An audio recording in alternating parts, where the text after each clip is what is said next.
Howdy fellow tubers, E3 is just around the corner, and I'm going to be making another abridged, live reaction and snarky commentary video, like I did with the February Nintendo Direct. With all the prediction videos going on, I felt inspired to make my own for the fun of it, and as a way to discuss my bingo cards beforehand. I ended up making 3 this time. The first is a general card across all studios, mostly because I couldn't come up with enough games and memes I expect to reach a full 25 card slot for each press conference. The second is Ubisoft, who arguably doesn't have that much more to offer than Bethesda or Square, but I stretched certain details to make it work. And the third is Nintendo, who, fanboy or not, legitimately has so much they've put off talking about that they genuinely have more games to discuss than half the other conferences combined. For E3 in general, all this research has taken some of the mystery and ambiguity out of what I feel we might see this year. But all companies look like they have at least some big titles to talk about. I guess this is what happens when Sony and EA aren't here pretending they haven't talked themselves into corners.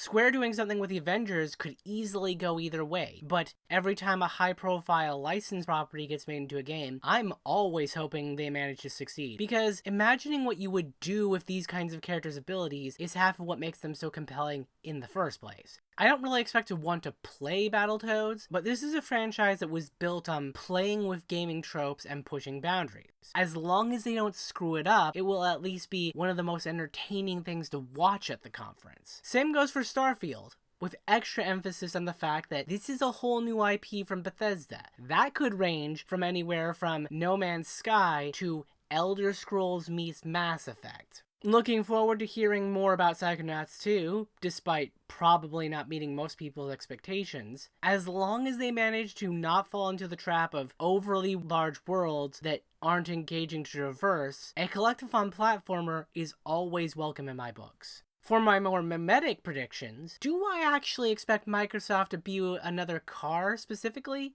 No, but I do expect them to be tone-deaf enough to pull something equally cringeworthy. Ditto to Square, who I don't really expect to announce another Kingdom Hearts game, but will absolutely announce or show something that's definitely not coming for another 5 years. Meanwhile, I do kind of respect putting all that time and effort Devolver Digital puts into a conference when they have like 2 games. The rest on this bingo card are just biggest IPs I could find for each company that will likely be at E3. Because I crammed so many likely titles into one card, I'm expecting to count this one in terms of bingos I didn't get, rather than did get. But sure things aren't always that, and I won't be surprised if some of these things still miss the boat.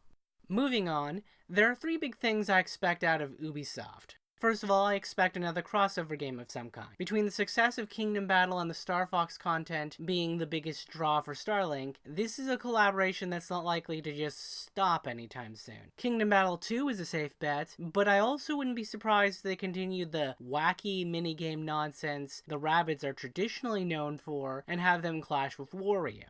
Also, I know Prince of Persia is basically supplanted by Assassin's Creed at this point, but Zelda is one of the IPs that regularly gets loaned out for crossovers and spin-offs, and Prince of Persia would be a far better fit for that crossover. This isn't likely to happen in the slightest, especially with Cadence of Hyrule and Link's Remakening in 2019, but it could be a 2020 thing with Breath of the Wild sequel not coming till at least 2021. The second thing to expect is a good old Rayman. He's long overdue for something new, and with no more places to port Legends, they may finally make an actual new game. I lean more towards a Legends sequel than a 3D game, but either one would be a nice semi-surprise, seeing as there really isn't any real evidence beyond the fact that they should have another game by now. Third thing is kind of a given, in that Beyond Good and Evil 2 is guaranteed to be there.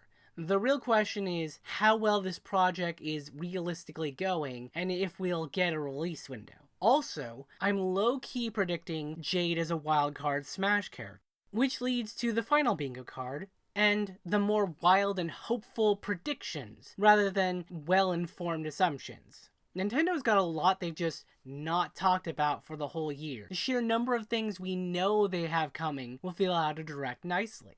Plus, we'll see how Doug Bowser plays a direct differently from Reggie.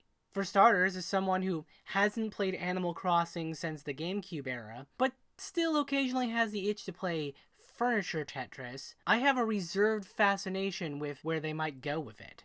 I've heard a lot of quality of life improvement requests from fans, but my pie in the sky hopes are jobs, customizable floor plans, or placeable items that interact to make Rube Goldberg machines and minigames. Because Animal Crossing is a persistent game, there really needs to be a more robust portion that lends itself to when you have more time to invest. And more importantly, I just want to be able to make my house into everything from a recreation of my house IRL, to Luigi's Mansion, to a mini golf arcade, to something as eccentric as the neighbor's house.